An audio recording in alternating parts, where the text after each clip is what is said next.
Assalamu alaikum dear students. Today's our topic is Gauss's law.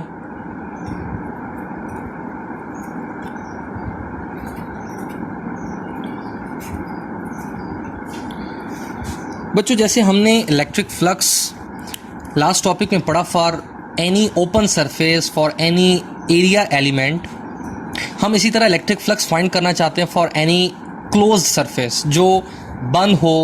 अपनी imaginations में ये बात लेकर आएँ कि हम कैसी क्लोज्ड सरफेस की बात करते हैं, like a balloon, like a football, like a cylinder, like a sphere.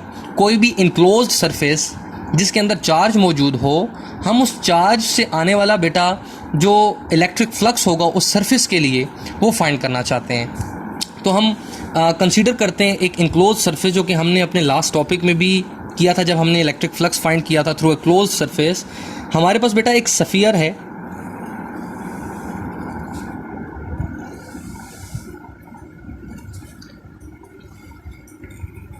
और इसके सेंटर पे मैं कहता हूँ कि एक चार्ज पड़ा हुआ है, पॉजिटिव चार्ज।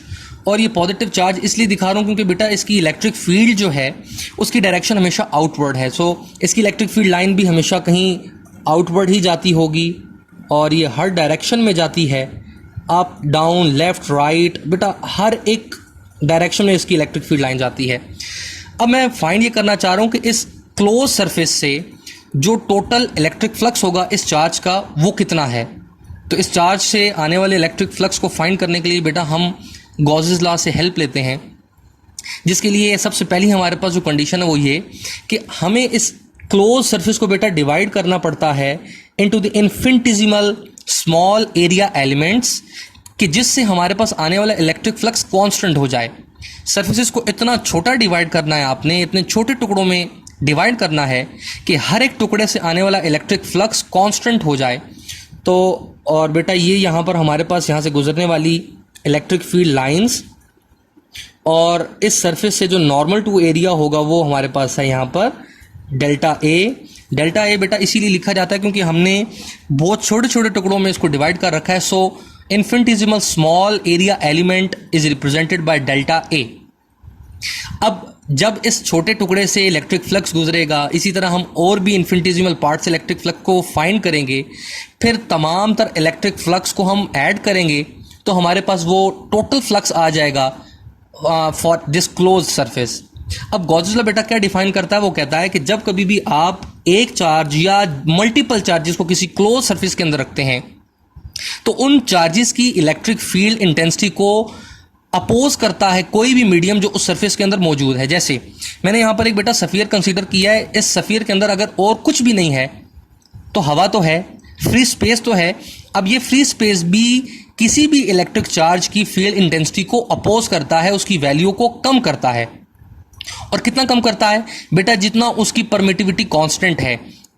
परमिटिविटी कांस्टेंट हमने कूलम्स लॉ में भी पढ़ा था कि कोई भी मीडियम हो या वो फ्री स्पेस हो, इलेक्ट्रिक फील्ड को, इलेक्ट्रिक फोर्स को अपोज करता है, उसकी वैल्यूज को कम कर देता है। अब क्या होगा, मुझे जितना इस क्लोज सरफेस से इलेक्ट्रिक फ्लक्स मिलना चाहिए था, आइडियली मिलना चाहिए था बेटा, वो नहीं मिल पाता because of the presence of any medium और free space.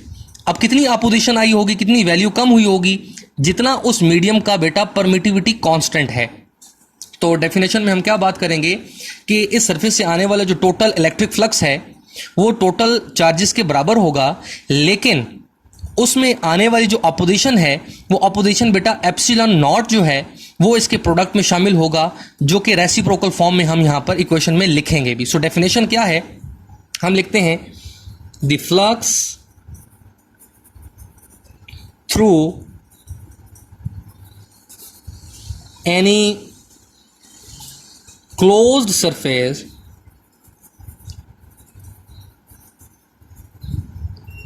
is equal to the product of total charges and reciprocal of permittivity constant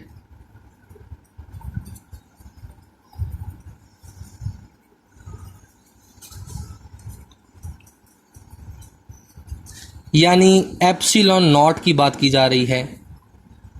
इस डेफिनेशन पे बेटा गौर करें कि मैंने रेसिप्रोकल की बात क्यों की, यानी जो अपोजिशन मिल रही है उस मीडियम की तरफ से वो हमारे पास टोटल चार्जेस के रेसिप्रोकल में आता है। हम इलेक्ट्रिक फ्लक्स के सिंबल को ऑलरेडी पढ़ चुके हैं, flux phi not equals to, बेटा हम लिखते हैं टोटल चार्जेस डिवाइडेड बाय, हम डिवाइड करते हैं परमिटिविटी कांस्टेंट से।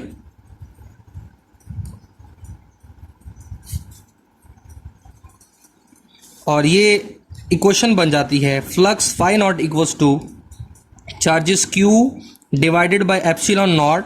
और अगर हम इसको डेफिनेशन के मुताबिक करें जो हमने प्रोडक्ट कहा, तो बेटा total number of charges and product of the reciprocal of permittivity constant, कि ये जो परमिटिविटी कांस्टेंट है ये किसी फ्री स्पेस के लिए है, ये इन चार्जेस की इलेक्ट्रिक फील्ड इंटेंसिटी को, उसकी शिद्दत को कम कर देती हैं, जिसकी वजह से आने वाला जो इलेक्ट्रिक फ्लक्स है बेटा वो कम हो जाता है।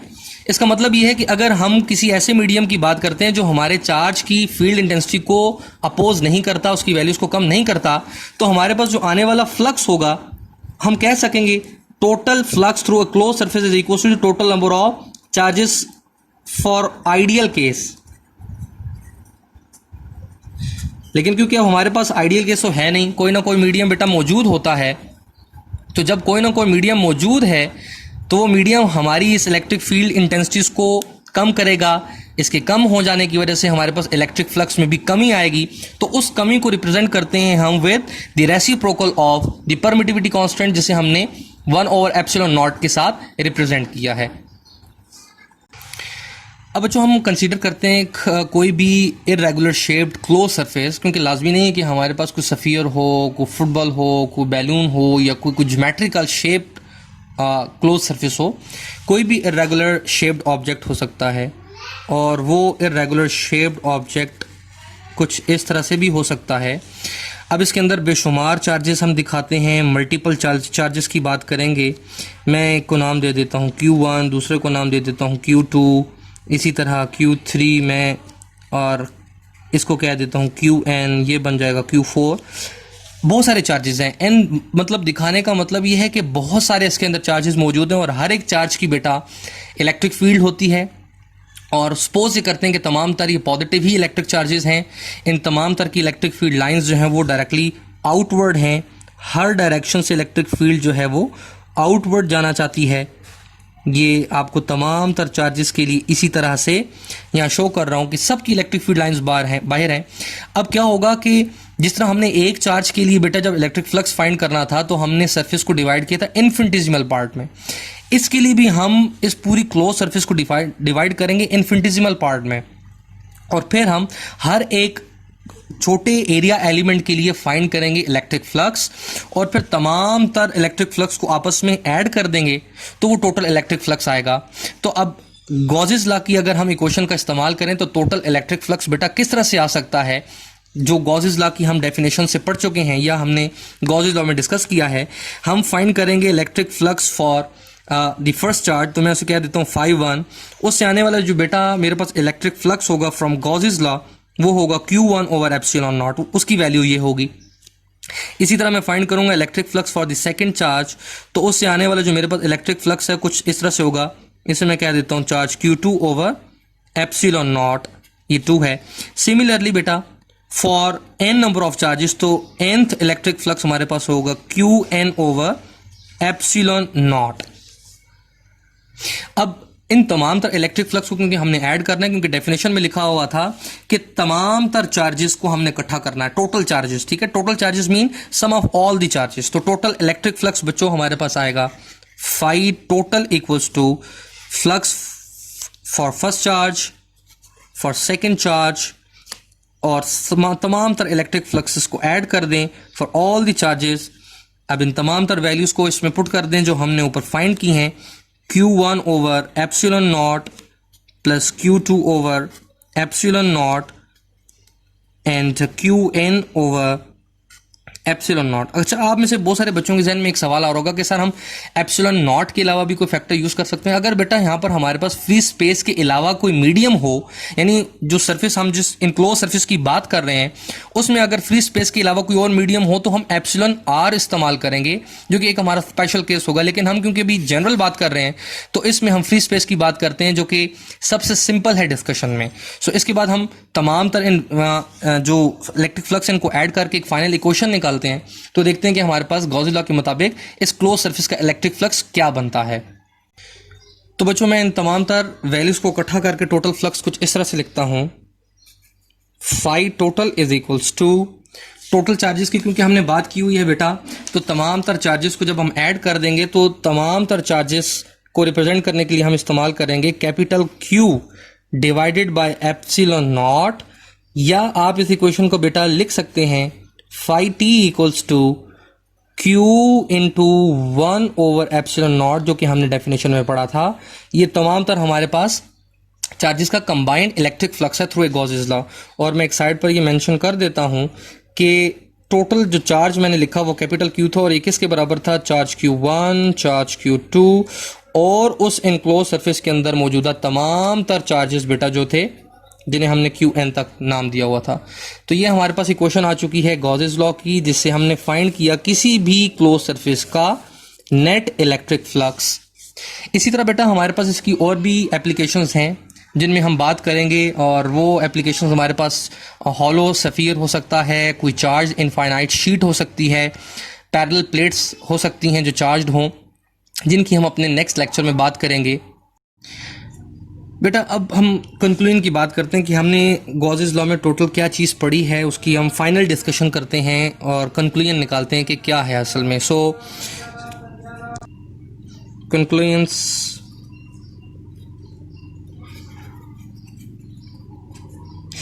पहला बेटा जो पॉइंट है वो ये कि जितना ज़्यादा चार्ज होगा उतना ही ज़्यादा हमारे पास इलेक्ट्रिक फ्लक्स आएगा। सो मोर चार्ज इनक्लोज्ड, मोर इलेक्ट्रिक फ्लक्स। इलेक्ट्रिक फ्लक्स बढ़ जाएगा जितना ज़्यादा चार्ज होगा। सेकंड पॉइंट है बच्चों हमारे पास कि ये जो एप्सिलॉन नॉट हमने लिखा है ना, 1 over epsilon not, this is actually the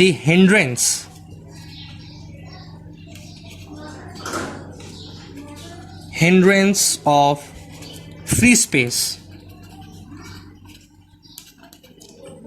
जो हमारे पास असल में अपोज करती है to oppose the flux through close surface ना, या flux of an enclosed charges. जो चार्जेस इनक्लोज्ड हैं उनके जो फ्लक्स को अपोज करती हैं, ये हमारे पास 1 ओवर एप्सिलॉन नॉट है। और अगर कोई और मीडियम हो जाएगा बच्चों तो उसके लिए हम 1 ओवर एप्सिलॉन आर लिख देंगे। ये फ्री स्पेस के लिए होता है। और थर्ड पॉइंट जो मैंने अभी कहा वही मैं बात कर रहा हूं कि इफ सम डाइलेक्ट्रिक